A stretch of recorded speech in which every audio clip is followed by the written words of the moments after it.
Olá, seja muito bem-vindo ao meu podcast Vida em Pauta. Eu sou a Thaís Venâncio e eu estou aqui para poder compartilhar com você várias histórias. Olha, no ano de 2024 fizemos muitas entrevistas especiais e este ano de 2025 promete, já está prometendo, né? Porque as entrevistas estão acontecendo, então curta o meu canal, comece a me seguir, compartilhe, porque eu tenho certeza que outras pessoas vão querer ouvir as nossas histórias. Hoje nós vamos conhecer a história de um diácono ordenado recentemente, em dezembro de 2024, na Canção Nova. Ele venceu um câncer durante o ano de 2018 e vai se tornar sacerdote em junho de 2025. Eu vou conversar com o diácono da comunidade Canção Nova, Rafael Vito. E ele vai contar um pouquinho dessa história para a gente. E eu vou aproveitar também e dizer para ele falar um pouco sobre a quaresma, né? Como nós devemos viver a quaresma nas nossas vidas. Diácono, muito prazer, muito obrigada por ter vindo aqui. E eu até já comecei, antes de começar a entrevista, perguntando como parou aqui no Espírito Santo. Tem amigos aqui no estado, né? E que bom, né? A gente ganha com isso. Isso mesmo, todo mundo ganha, né? Eu acho que também faz parte um pouco do meu carisma, a vida missionária. Então nós vamos fazendo amizade em vários lugares no Brasil. Onde a gente vai indo, vai encontrando os amigos. E também a partir dos amigos vai aparecendo as missões. É verdade. Que bom esse convite também, fico contente, feliz de poder partilhar um pouco a minha vida, que sei que pode ser também uma luz para algumas pessoas que vão acompanhar. Pode inspirar outros jovens Com também, certeza. né? Porque, vamos lá, vamos começar lá do início, né? Você nasceu, posso chamar de você? Porque você é muito jovem, eu tenho que chamar de senhor. Às vezes a gente fica num dilema nesse sentido, né? Mas eu não sou muito de formalidade, não. Claro que mas às vezes eu vou chamar você e senhor. Fica à vontade. Mas não tem como. O senhor nasceu em Cuiabá, começou a seguir a vocação em Cuiabá, na comunidade Canção Nova de lá. É isso? Isso mesmo. A Canção Nova ela é dividida, espalhada em missões no Brasil inteiro. As pessoas às vezes acham que a Canção Nova é só televisão e só em Cachoeira Paulista. É. E não, nós temos casas de missão no mundo inteiro, né? França, Itália, Terra Santa, África, enfim, vários lugares no mundo. E uma das casas de missão é em Cuiabá. E eu sou nascido lá e lá, então, eu iniciei meu caminho vocacional de ingresso para a comunidade. E com que idade tomou essa decisão? Por volta aí dos 19 anos que eu iniciei meu processo e aí continuei até hoje. Mas antes já tinha, porque 19 geralmente é porque termina o ensino médio, né? Porque depois vai passar. Mas antes já tinha o pensamento ou não? Na verdade, o pensamento do sacerdócio, ele é um pouco da minha infância. Mas, certo período da minha infância, então, eu deixei isso de lado e procurei experimentar o mundo. Acho que não é tão boa ideia, mas fiz essa experiência. Mas se decepcionou com o mundo? Acho que não que eu me decepcionei, porque o mundo ele é bom, o mundo não é ruim, né? Mas o que eu procuro no mundo que pode ser ruim, e no caso que eu procurei foram coisas ruins. Mas o senhor chegou a se envolver com drogas ou com o álcool? Assim, chegou como um jovem na idade que tá experimentando, né? Está experimentando, descobrindo as coisas. E aí, na altura do campeonato, do meu chamado vocacional, eu namorava e eu estudava para medicina. E já estava no meu 3º ano de cursinho, porque não estudei muito na adolescência, então precisei correr atrás do cursinho. E aí, dentro do cursinho, então, namorando, eu fiz uma experiência de oração que senti o chamado de Deus. Aí precisei abandonar tudo, né? A medicina, o sonho de ser médico, o sonho da família e etc. Mas e a família já era católica? Sim, minha família é praticante? Praticante. Já tinha, e assim, quando a família recebeu a notícia? Interessante que eu pensava que quando fosse dar a notícia, principalmente para minha mãe, ela ficaria muito feliz, mas ela não gostou muito a princípio. Nem ela, nem o meu pai. Meu pai achava que era coisa da minha mãe, o que eu estava fazendo. Sua mãe colocou isso na sua cabeça.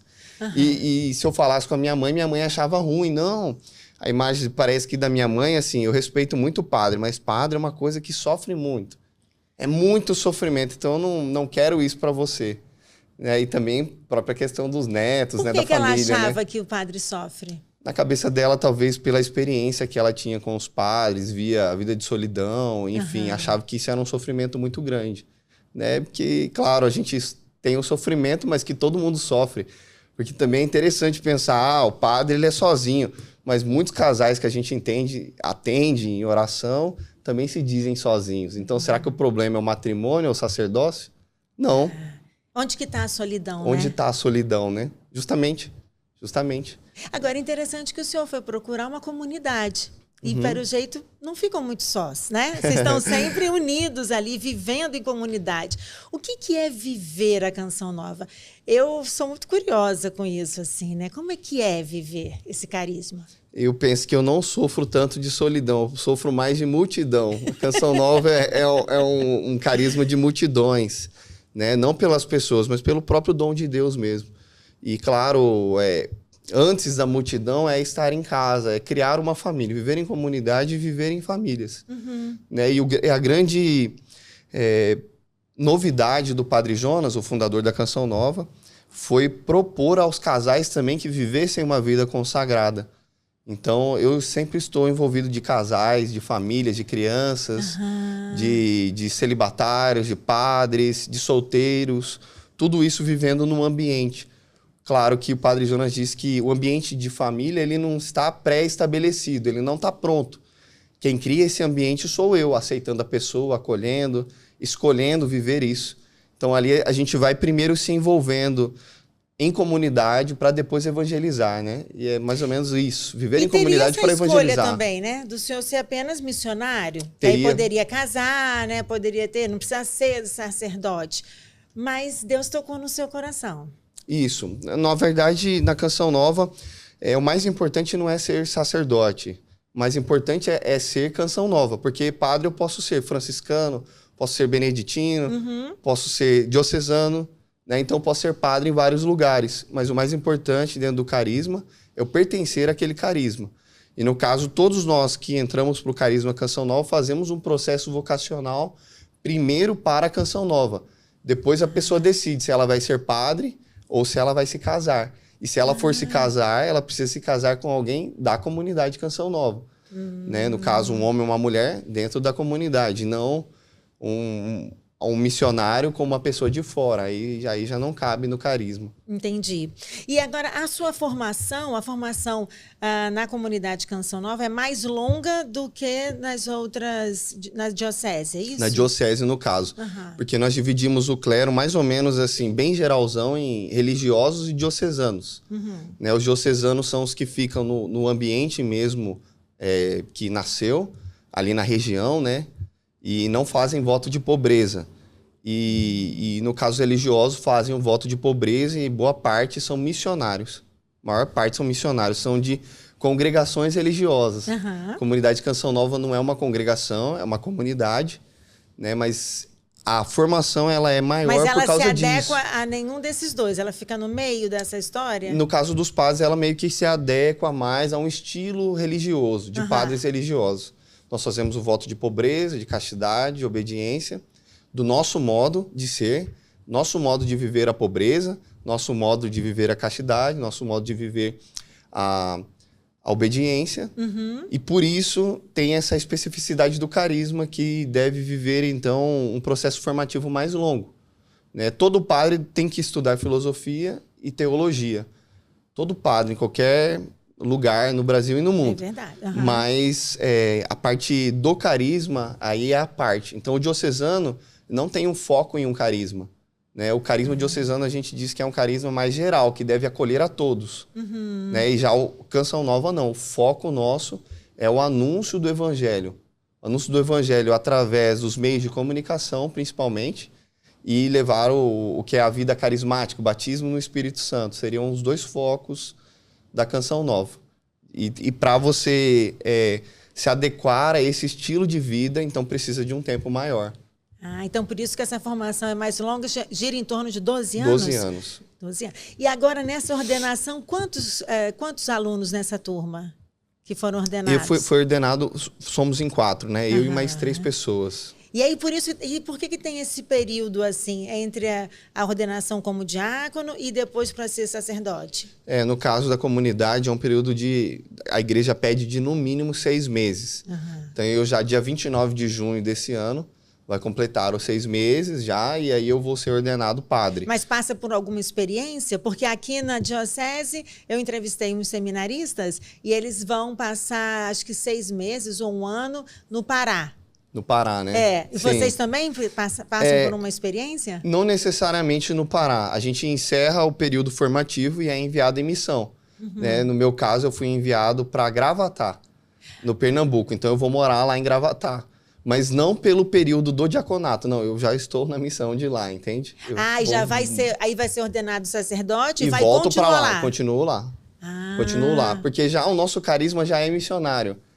Então, no caso da diocese, não. Como os padres ficam na sua região... Eles precisam voltar para poder assumir uma paróquia. Uma paróquia, né? E aqui, no caso, é escolha do bispo enviar eles numa missão para amadurecer, para ter outras experiências, né?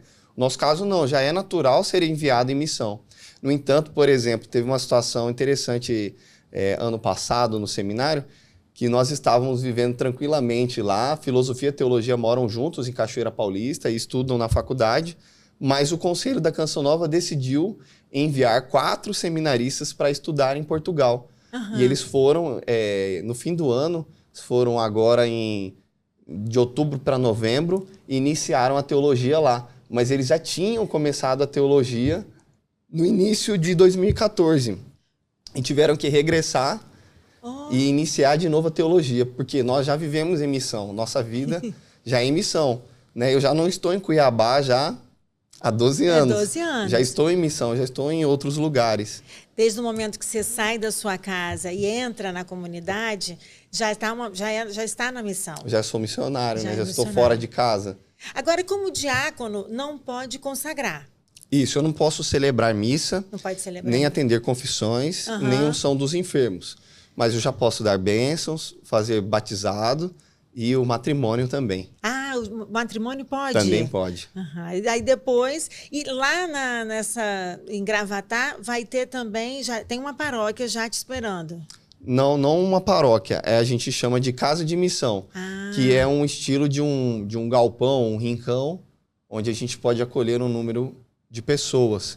Mas a gente não tem estrutura de paróquia, porque aí no caso lá é uma missão bem estruturada da Canção Nova, né? Então ela tem uma chácara, que tem a loja da Canção Nova, tem o bazar da Canção Nova. Assim como é em como Cachoeira Paulista. Mais ou menos isso, só que de uma forma menor, né? Aliás, Gravatá, eu fui conhecer há pouco tempo, quando eu entrevistei a Cineide, que está no nosso canal da Canção Nova. Sim, a Cineide. Ela está em Brasília, né? E ela é de lá, do Nordeste, e a primeira aproximação dela com a Canção Nova foi em Gravatá. Não foi isso, Vanessa? Que ela conta essa história. É isso mesmo. É porque no caso da Cineide, a cidade natal dela não tinha uma missão da Canção Nova. Então ela foi fazer o caminho vocacional numa missão mais próxima, que era Gravatá. Então ela iniciou o processo vocacional dela em Gravatá. Agora, nesse período da sua formação, teve uma pedra nesse caminho, que foi em 2018, que o senhor descobriu um câncer. Isso. Qual foi o tipo de câncer? Eu tive um tipo de leucemia. Tipo de leucemia. E eu estava já dentro do seminário, já tinha passado aquilo que a gente chama de vocacional, formação inicial, já tinha vivido, e já estava dentro do seminário.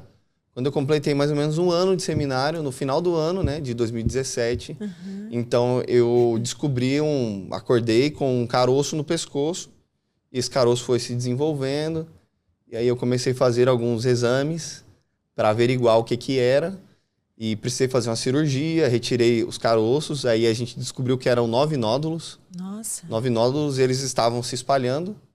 E aí, a partir disso, então, recebi o diagnóstico do câncer. E aí tem toda uma situação que a gente viveu, que eu vivi com a comunidade lá. E logo fui enviado com urgência para São Paulo. Mas essa situação foi o quê? A situação, a gente às vezes quer contar, porque assim, será que fala, não fala? Mas foi basicamente isso. Mas porque não pode contar? Por causa do meu tempo? Não, por causa do... Não, pode. Na verdade, assim, eu recebi um diagnóstico de câncer que era um diagnóstico muito raro. E, no entanto, o chefe da oncologia lá da minha região, né, o padre que era chefe da oncologia, ele ficou muito assustado na consulta. E ele me disse, olha, eu não sei como tratar desse tipo de câncer seu.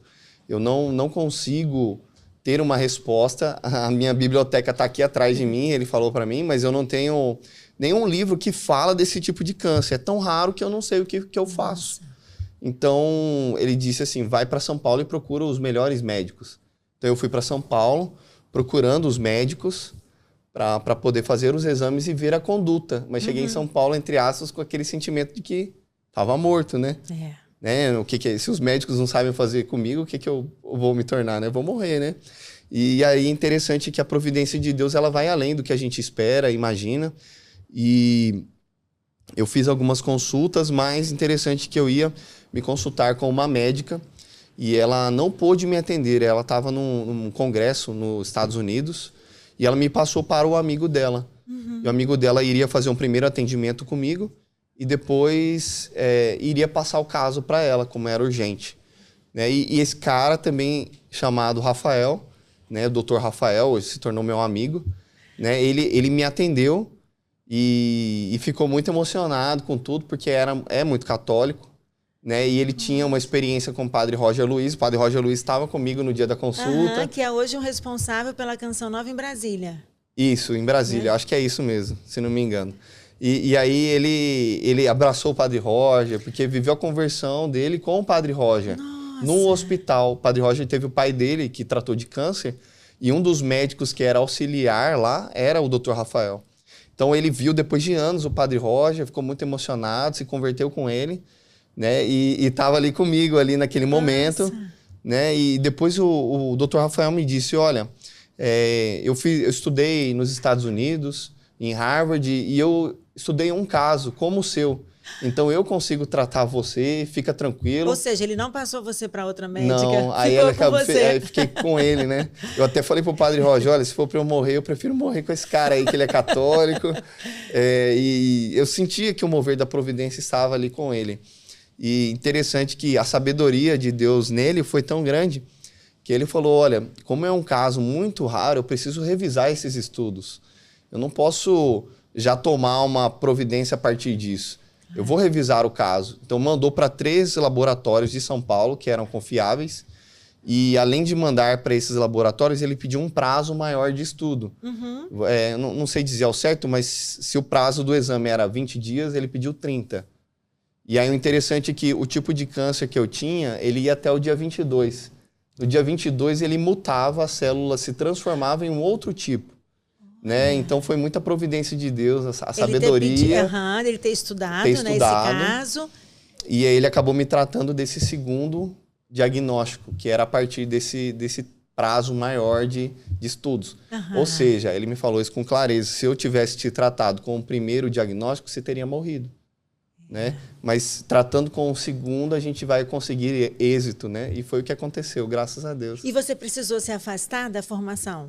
Sim, aí eu morei em São Paulo, fiz o tratamento. Meu tratamento foi um pouco diferente do comum das pessoas, porque como era relacionado ao sangue, então eu ficava internado de 20, 30 dias no hospital, saía 10 dias e voltava mais 30. Então o ano de 2018 eu fiquei só dentro do hospital. Dentro do hospital. Então, eu encerrei o meu estudo da filosofia, tive que parar os estudos para tratar e depois voltar para estudar de novo, né? Então, fiz as quimioterapias internado e aí já em novembro eu comecei as radioterapias e fiz 40 radioterapias e aí já no final, já início de dezembro, encerrou o tratamento. Graças a Deus. E depois já de 5 anos, que é geralmente o que faz, que já passou desse tempo, o senhor já recebeu a alta. Isso. Na verdade, no meu caso, a gente não chama de curado. Curado é um termo comum das pessoas, do popular, mas é a remissão completa. Porque nesse tipo de câncer eu preciso fazer acompanhamento pro resto da minha vida. O resto da minha vida, então, eu sempre faço exames, mas com muita tranquilidade faço os exames, né, e continuo o tratamento. Foi Deus, foi divino, né? Que Isso colocou mesmo. Esse doutor Rafael, que virou seu amigo. Sim, meu amigo. Amigo da família, tudo. Durmo na casa dele, visito ele tá comigo, enfim. A gente é muito, muito amigo mesmo. Nossa, eu imagino para ele a felicidade de ver o Padre Roger e a sua, né? Sim. Porque ele poderia ter recebido de várias formas, né? E recebeu desta forma, né? O mais bonito também que eu achei foi... Ele me passou muita segurança, não só por dizer que ele sabia a conduta, né? Mas naquela altura do campeonato eu não estava muito confiante na medicina. Então não adiantava ele só dizer isso para mim, né? Aham. Mas ele me disse assim, olha, a partir de hoje eu estou te assumindo como alguém da minha família, né? E todos os dias eu quero estar com você, eu vou rezar por você, nós estamos juntos, nós vamos sofrer juntos, nós vamos rir juntos, nós vamos chorar juntos. E você ganhou um amigo, você ganhou alguém da família. E eu tomei isso como uma verdade mesmo ali. E é o que eu tenho hoje, esse relacionamento de família com ele. Né? Então isso é mais bonito. Então na vida missionária da Canção Nova, isso é bonito. Onde a gente vai caminhando, visitando os lugares, vai criando família. Vai criando família. Eu vi uma entrevista sua e eu, como consagrada a Nossa Senhora, você diz que você foi consagrado a Nossa Senhora no ventre da sua mãe. Uhum. Porque era uma gravidez de risco? Isso, acho que a minha história com a saúde já vem desde o nascimento, desde o ventre. Minha mãe, ela teve o meu irmão, né? E a diferença entre eu e meu irmão são de 10 anos. Uhum. Nesse período, ela teve 2 abortos espontâneos e na cabeça dela já era a última tentativa. O meu caso, né? Então, quando ela engravidou de mim, logo no início da gravidez, ela já teve descolamento da placenta e o médico colocou ela de repouso já. Então, ela viveu toda a gestação quase em repouso. Em repouso, interessante. Deus e a Canção Nova já estavam na minha vida, porque nesse repouso, ela de cama, e ela ouvia a Rádio Canção Nova de Cuiabá, a Rádio Bom Jesus de Cuiabá. Então, ali ela já ouvia as pregações do Padre Jonas, dos missionários da Canção Nova, já rezava com a Canção Nova. Então, desde o ventre da minha mãe, ela foi vivendo essa experiência. Já foi plantando essa semente. Foi plantando a semente. E ela foi me consagrando a Nossa Senhora. Ela dizia isso, Maria, toma esse filho, não é meu, ele é teu. Esse filho não é meu, ele é teu. E, no entanto, minha mãe gosta de dizer isso. Ela sempre diz, né? Eu fiquei entregando você a Nossa Senhora e quando você saiu de casa... Por que eu achei ruim, né? Se eu já tinha dado você para ela. Aí ela te levou, né? Falei, é isso mesmo, mãe. Ela me levou, porque eu já era dela desde o ventre. E você chegou a contar essa história? Você conheceu o Padre Jonas? Sim, conheci, sim. E você chegou a contar essa história para ele? Claro, sim. Ela conheceu ele? Não. Assim, de longe, né? Não conseguiu ter o contato junto comigo, como eu tive, né? E também, assim, quando você conheceu o Padre Jonas, qual foi a sua surpresa? Eu conheci o Padre Jonas de um modo muito inusitado, porque minha mãe conhecia Canção Nova e amava Canção Nova. Eu não. Eu era um menino que achava que minha mãe era uma carola muito radical, né? Com aquela coisa de terço e obrigando a gente a ir na missa e etc. Chateado com tudo aquilo. Tudo normal de mãe. Tudo normal de mãe, isso mesmo. Assim mesmo. Então, eu fui entender o que era Canção Nova já no caminho vocacional, que eu fui entender que era muito mais do que a televisão, né? Que era essa vivência em comunidade, esse estilo de vida. Então, quando eu conheci o Padre Jonas, eu estava no meu vocacional e tinha sido a consagração do santuário. Em 2014, houve a consagração do santuário do Pai das Misericórdias, né, se não me engano, sábado à noite ou domingo à noite, não me lembro. E no outro dia de manhã cedo, o Padre Jonas celebrou a primeira missa dele no santuário. E eu estava lá como vocacionado e já servia nas missas, né? E aí um padre amigo meu, o padre hoje, né? Naquele tempo ele era seminarista, o seminarista Helenildo, hoje o padre Helenildo, falou, Rafael, vem me ajudar na missa. Vai ser com o Padre Jonas. Eu falei na hora, né? Fui na hora para... E na minha cabeça eu sabia que era muita gente em cima do Padre Jonas. Os missionários já são muitos, todo mundo querendo abraçar ele, tirar uma foto com ele, e eu que era vocacionado. Imagina, eu tava lá no chinelo, né? Mas eu tive a estratégia, eu pensei assim, olha, na liturgia, na hora do ofertório, os coroinhas lavam a mão do padre. Então eu já vou ficar ali para lavar a mão do padre, porque aí eu vou ter o contato com ele. Então eu fui lavar a mão dele. Quando eu fui lavar a mão dele, eu disse, padre, sua bênção, eu sou Rafael, vocacionado da Canção Nova. Aí ele, meu filho, que bom, e você é de onde? Aí parece que o mundo parou ali, ficou eu e ele, eu olhando para os olhos dele claros, né? Muito chamativos, e realmente não tinha mais ninguém ao meu redor. Foi como uma sensação de eternidade ali.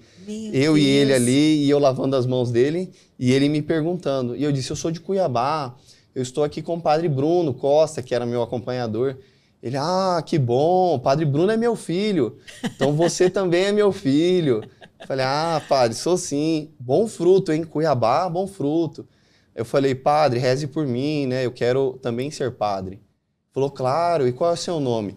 Aí eu disse, Rafael. Ele, Rafael, cura de Deus. Cura de Deus, ele falou pra mim. E ali foi. E terminou de lavar as mãos e foi. Foi o meu primeiro contato com ele. E claro que depois a gente atualizou esse contato de outras formas, né? Mas ficou aquilo gravado ali no meu coração. E assim, quando você fala da Canção Nova, e as pessoas que vivem na comunidade Canção Nova, elas falam assim com uma alegria nos olhos, né? E acho que essa alegria vem do coração, né? Assim, eu pude conhecer muitas lá em Brasília e também em Cachoeira Paulista. E elas falam do coração, porque tem um estilo de vida diferente que eu acho que quem está no mundo não consegue entender. Você recebe muitas perguntas sobre isso? Sim, todo o tempo. As pessoas não falam assim, mas como que você vive?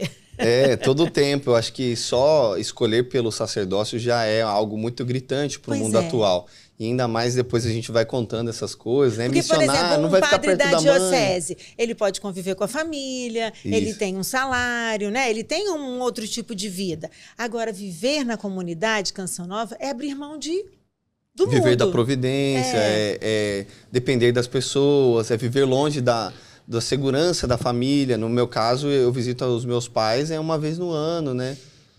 Nas férias, 30, 25 dias. Então, realmente, as pessoas têm muito curiosidade.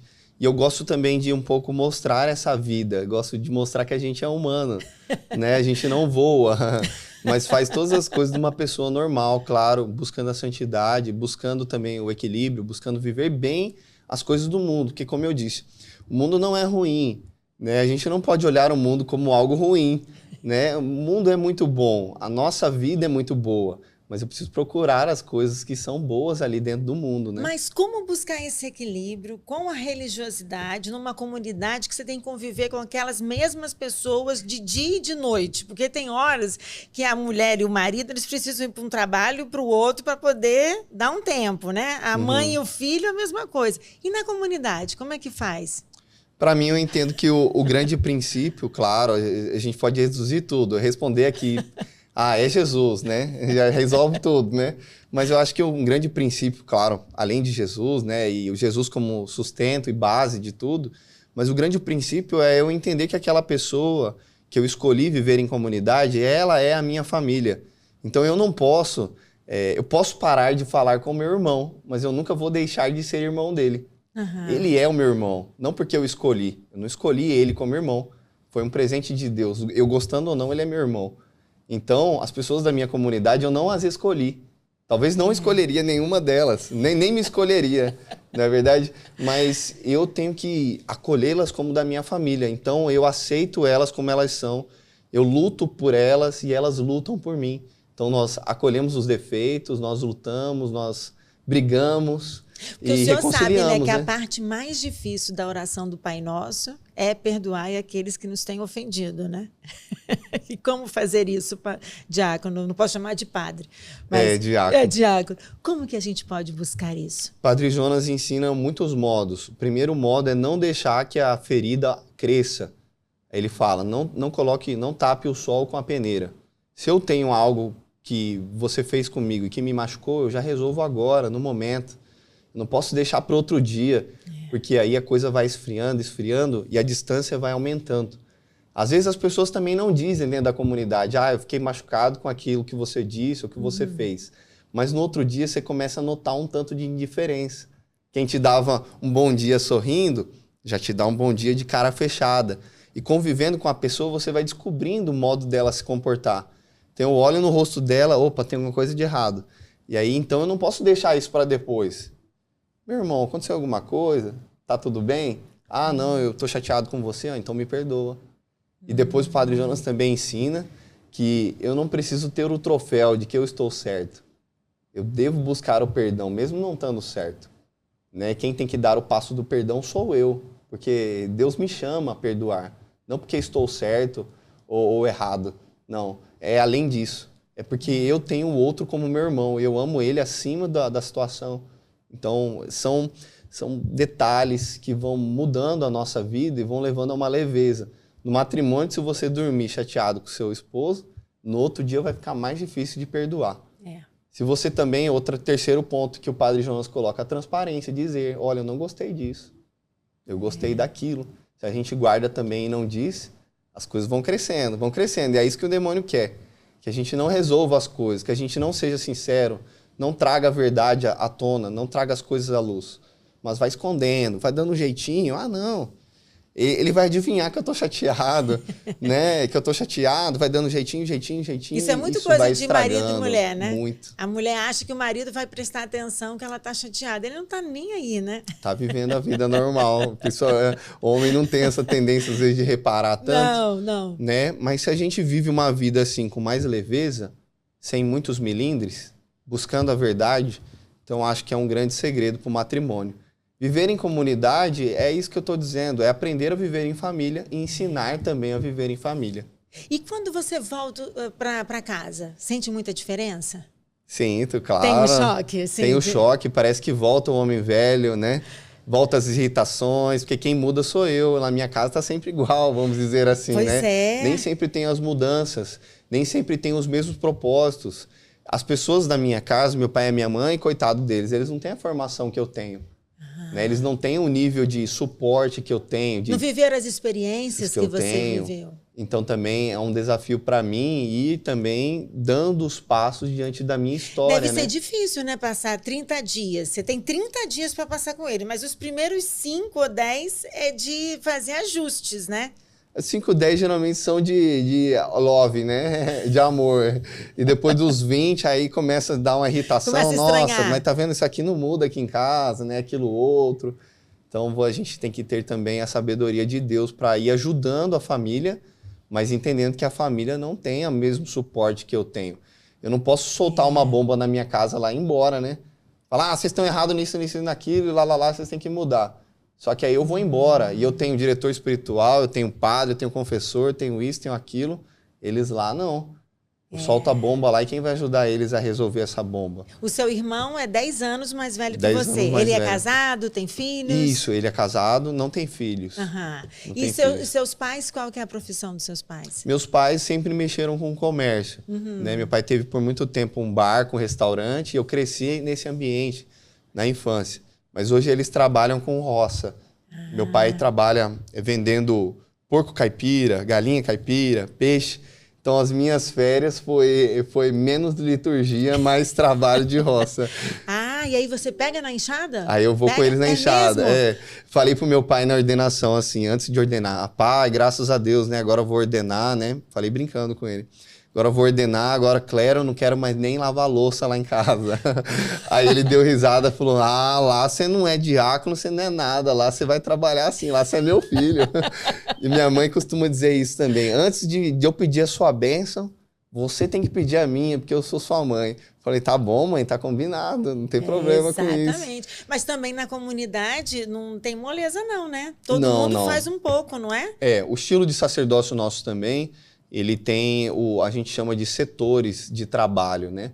E não somente o cuidado com a paróquia, né? Como padres diocesanos. No nosso caso, nós temos a missão da Canção Nova, que vem a parte litúrgica, mas eu posso trabalhar no administrativo, posso trabalhar nas mídias, na comunicação, na televisão, posso trabalhar na editora, enfim. Eu já trabalhei na editora, trabalhei por muito tempo na internet. Enfim, tem os setores da Canção Nova. Mas e as tarefas do dia a dia? Também são divididas e a gente vai dividindo, né? Eu soube que assim, uma semana lava a louça, tem vai essa dividindo. troca. Também com vocês também tem isso? Tem, a gente chama de escalas.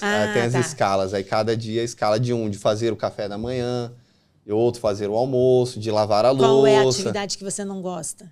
Passar roupa, que eu não gosto. O restante, para mim, ficou tranquilo. Mas tem que passar. Aí passa muitas, né? Passa muitas ou passa as suas, depende. Cada realidade tem uma situação à parte. Cada localidade tem um número de missionários e tudo, aí divide as tarefas. Divide as tarefas. E, Diácono, o que a gente pode aproveitar para esse ano de 2025 viver bem a quaresma? Falar da quaresma, para mim, é falar de um tempo que as pessoas às vezes ligam muito à tristeza, ao sofrimento, né? Mas eu acho que a quaresma não é um momento de sofrimento por si só, porque o católico ele não é masoquista. A gente não fica caçando o sofrimento, escolhendo o sofrimento, não é isso, né? A quaresma é um período de revisão de vida, de mudança de vida, de conversão, de tomada de consciência. E tomar consciência também, muitas vezes as pessoas pensam que é ali, eu vou tirar o refrigerante. Mas se para mim é fácil tirar o refrigerante, então não tem por que eu tirar o refrigerante. Eu mesmo nem trabalho com essa questão da parte da comida, eu fico com a comida tranquilo. Mas eu vou procurando fazer a penitência dos meus defeitos. Porque a penitência ela serve para corrigir o defeito. Não para me machucar, me maltratar, passar fome. Né? Ninguém aqui é budista que procura passar fome para alcançar algum nirvana, alguma coisa assim, não é. Né? E a busca da penitência é para corrigir os defeitos. Né? Se ela não corrige os meus defeitos, então ela não está Mas então produzindo. eu não preciso ter penitências, uma de cada, que seja... Acredito que não. Acho que nem seja bom ter uma de cada. Acho que é melhor eu posso escolher uma. Isso. E ser fiel a ela. Isso, por exemplo, você olha para o seu defeito dominante. Talvez a pessoa tenha o defeito do consumismo, de compras. Então, que beleza vai ser, né? Para o cartão de crédito parar de comprar 40 dias. Não vai ser uma bênção para a vida daquela pessoa? Muito mais do que ela tirar ali a carne vermelha ou o refrigerante. O chocolate. O chocolate. Seria talvez muito fácil. Se eu falo muito mal das pessoas ou xingo, por que eu não faço então uma penitência de corrigir o meu defeito? A gente chama, cada pessoa tem um defeito dominante, que é aquele pecado que ela mais cai. Né? Então, por que eu não observar esse defeito dominante, escolher uma penitência que corrija esse defeito dominante? E aí eu vou crescer muito. Mas não é dizer que quando acabar a quaresma eu vou voltar e fazer o dobrado. Não, eu vou aprender, né? A luta é para que eu vá evoluindo. Né? Também tem isso, a pessoa tira 40 dias carne, e aí chega na Páscoa, faz um churrasco e come os outros 8 dias. Então, serviu os 40 dias? Não sei se serviu tanto. Diferente de eu me corrigir em algo que é um defeito. Né? A quaresma ela deve perdurar, né, na minha vida como uma mudança de vida, não só como 40 dias sem algo. Os sacerdotes, o Frei Gilson conta, né, que ele começou a fazer as lives, a rezar durante a madrugada, durante uma quaresma, né, ele botou como uma penitência por causa do sono, e ele queria rezar e tudo mais. Mas o sacerdote, ele é obrigado, ele também se coloca nessa posição de escolher uma penitência? Sim, mesmo sendo sacerdote, ele não está excluso, não está acima de tudo, não está acima do período litúrgico. Então, ele também é convidado a buscar a mudança de vida, a conversão de vida. Conversão de vida, isso mesmo. E, claro, eu também acho muito bonito, porque também, assim, a quaresma, às vezes, também nós nos voltamos muito para nós. Eu acho que também a gente pode ampliar mais isso, né? E viver também uma penitência voltada para o outro. Né, uma penitência voltada para a caridade. Isso também é muito interessante. Né? Diz a passagem em São Mateus, né? Se eu fui...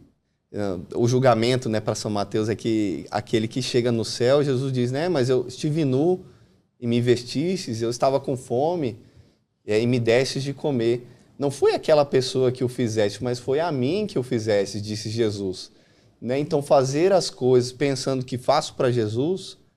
fazer o bem pensando em Jesus, né? Eu não ajudo o pobre porque o pobre é bonzinho e ele merece. Eu ajudo o pobre porque eu amo Jesus. E eu quero dar dignidade para aquela pessoa em Jesus. Não porque ele merece, porque é claro, se eu der um dinheiro, ele vai gastar com droga e etc. Né? Então, se eu for pensar nisso, eu nunca vou ajudar. Né? Se eu for pensar que a pessoa merece algo de mim, ninguém nunca vai merecer, né? Ninguém não merece nada de ninguém. A caridade é porque eu amo Jesus. Então, eu amo Jesus, então eu sou caridosa com meu esposo, com a minha esposa. Porque eu amo Jesus e eu quero encontrar nele um Jesus escondido, um Jesus, muitas vezes, flagelado. Eu acho que isso é um sentido mais profundo para a quaresma, né? Você olhar para a sua vida e encontrar um Jesus escondido. Jesus está escondido no esposo, no filho que chora, que faz birra, na família, nos irmãos de rua... nas crianças, enfim, nos idosos, enfim. Encontraram Jesus escondido nos doentes, Acho que isso é mais profundo, né? E avançar nessas coisas bobas que a gente faz de quaresma que não mudam nada. Não mudam Continuam nada. sendo a mesma quaresma. Todo ano, aquela mesma lorota e a pessoa nunca muda. É verdade. E a gente vê pessoas falando, fiquei sem chocolate durante a quaresma. Aí volta comendo tudo na Páscoa. E isso acaba passando. Agora, o senhor acredita que nós estamos vivendo uma nova geração de sacerdotes? Está acontecendo agora, começando, então num processo de novos sacerdotes? Uma nova geração com novos ensinamentos, com novas experiências, jovens, que nós temos muitos padres, mas que estão envelhecendo e tudo mais. O senhor acredita nisso? Acredito que sim, porque hoje o acesso à informação é muito grande. Quando eu entrei no seminário, a gente não tinha, o que faz pouco tempo, né? Coisa de 10 anos, a gente não tinha um acesso aos livros que a gente tem nos últimos 5 anos. Grandes traduções de livros, de clássicos, de informações, de pregadores, de tantas outras realidades. Então eu penso que o sacerdócio ele tá sendo, sim, um pouco mais transformado, um pouco mais... Está tocando o coração de mais jovens? De jovens. Claro que eu também não sou pretensioso de achar que vai ser todo mundo, né? Aquela coisa. Sempre vai ter o mal no meio de nós. Jesus já disse, né? O joio e o trigo, eles crescem juntos. E muitas vezes aquilo que eu acho que é joio, no final é trigo. Então eu tenho que tomar cuidado para não cortar o joio junto com o trigo. Não é verdade? Então eu acredito sim que existe uma nova onda de sacerdotes. Eu sempre gosto de olhar a vida e o mundo com esperança. Estamos no jubileu da esperança. Pois é, essa era a minha pergunta. Como viver este ano jubilar? Primeiro, eu preciso acreditar que o mundo e as coisas do mundo, a minha vida, as coisas da vida são boas. Não posso sempre olhar para a política com um olhar pessimista, tá tudo destruído, o mundo está em guerra, isso e aquilo outro. Sempre um olhar pessimista para a realidade. Isso sempre existiu no mundo, na história do mundo. Mas eu preciso olhar e procurar aonde está a providência divina, se essas coisas estão acontecendo, é porque Deus tem coisas melhores para tirar disso. Eu gosto de dizer uma coisa que talvez seja até muito forte, mas um dos períodos mais felizes da minha vida foi quando eu estava doente. Não porque eu sofria, mas porque ali eu tinha certeza que eu estava na vontade de Deus. Ser feliz não é algo que eu procuro fazer. Eu acho que ser feliz é como dormir. Se eu fico pensando muito, eu quero dormir, eu não durmo. Né? Ser feliz é realmente viver as coisas, viver a vontade de Deus e de repente eu me pego, nossa, como eu sou feliz. Porque eu fiz a vontade de Deus. Então, quando eu relaxo, eu durmo. Né? Se eu procuro Deus nas coisas, até mesmo, bati o carro, mas espera aí, o que tem de bom nisso? O que eu posso tirar de positivo disso? Alguém também ouviu algo sobre isso, assim, se algo acontece ruim, né, bateu o carro, alguma coisa, Deus me livrou de algo muito pior. Né? Ou, assim, uma proposta. Uma proposta. Uma proposta. E não só apenas xingar. Eu ouvi também uma história, ver se isso é verdade, que às vezes uma pessoa que rezou e foi para o purgatório, né? Demorou a sair de lá, e uma vez essa pessoa dizia para ela assim, mas ela murmurava. As pessoas não se dão conta da murmuração, das pessoas que ficam murmurando. Isso é muito comum, né? Comum para todos e terrível, porque o Padre Jonas gosta de dizer que a murmuração é o louvor de Satanás. Isso é muito forte. Né? Eu posso bem dizer a Deus, Senhor, obrigado, porque apesar de tudo, o Senhor está comigo, me livrou disso. Posso dizer, nossa, que desgraça, bateu o carro, não tenho dinheiro. Então aqui eu estou exaltando o demônio, aqui eu estou exaltando Deus. Eu escolho quem eu quero fazer crescer dentro da minha vida. A experiência de olhar a Deus em todas as coisas ou de procurar murmurar sempre. Né? Murmurar, ter uma vida insatisfeita, isso aí é uma coisa terrível. Né? Os próprios estudos hoje já da neurociência dizem que se você só forçar o sorriso, sua vida já é mais feliz. Né? Verdade. Imagina, se a gente fica jogando palavras de maldição a todo tempo na nossa vida, com certeza as coisas vão ficando piores. Né? Se eu não sei olhar as bondades do meu esposo, só olho os defeitos, então cada vez ele vai ficando pior. Porque o óculos que eu estou usando é do defeito. Mas se eu coloco o óculos da qualidade, quem sabe as coisas ficam um pouco mais equilibradas, não é verdade? E parece que quanto mais as pessoas, né, na nossa volta, falam essas palavras, trazem isso, parece que, como o senhor falou, quer dizer, é o lugar do Satanás, o inimigo percebe, vai ficando pior, vai fazendo mais coisas ruins, as coisas só vão aumentando. E aquela pessoa fala, não, tá vendo como tá ruim, tá vendo? Mas ela tá trazendo aquilo para a vida dela, né? Ela tá olhando aquilo como ruim, olhando como ruim.